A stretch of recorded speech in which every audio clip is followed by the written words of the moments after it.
My name is Andy, and I am a massive Walt Disney World fan. When I'm not on holiday in Walt Disney World, I'm planning a holiday to Walt Disney World.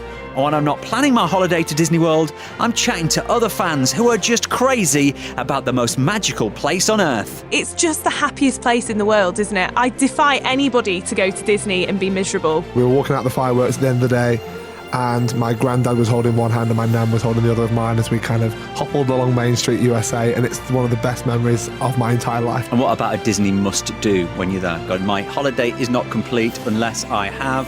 I mean, a poncho, for starters. I feel if you don't come away with a Disney poncho, have you been to Disney?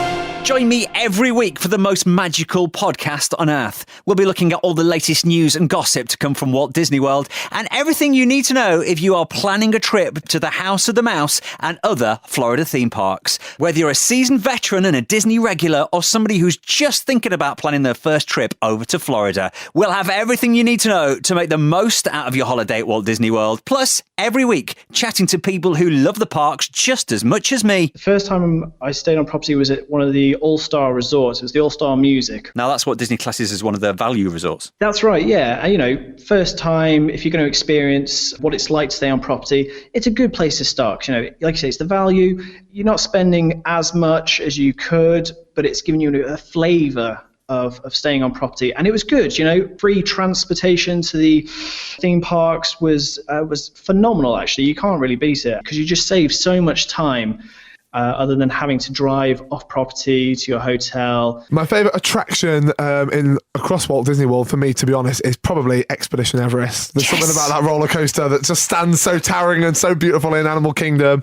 And, you know, no matter how pretty Pandora might look, there's nothing quite as charming as seeing the Yeti in the Himalayan mountains. I've got to say, it's a pretty special ride for that park, and it's something that I always have to do when I'm there. It's at the top of the list every single time. I love that. There's something about that ride that gets me in my stomach that not a lot of rides do. To be fair, it's not really an intense ride if you compare it to things you get at other theme parks and amusement parks, but it's fun, it's thrilling, and in the beautiful sunshine, surrounded by the most perfect views of any theme park in the world, in my opinion. My absolute favourite is the California Grill at the top of the Contemporary. Yes. So, amazing steak, amazing food, but you time it so that you watch the fireworks. Obviously, you need to double check what time the fireworks are going to be in as soon as possible. Try and get a table booked as early as you can. So as soon as that becomes available, get it booked in.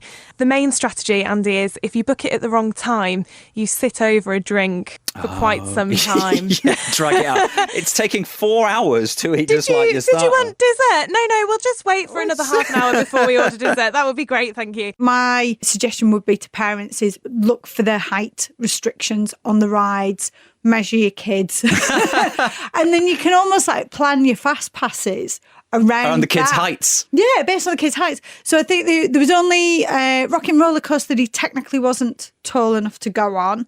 So they went on absolutely everything else, all the other roller coasters, because they're that bit older, they're not as scared. They'd also never been on a roller coaster. So it was the first time they went on one was in Florida. Yeah. So they had no understanding of what they were about to get. The most magical podcast on Earth every Friday from the 28th of June. Make sure you subscribe now and keep in touch on Facebook, Twitter and Instagram. Look out for @PodMagical. Get in touch with any questions, or maybe you fancy having a chat on the podcast one week yourself. Meanwhile, please stand clear of the doors.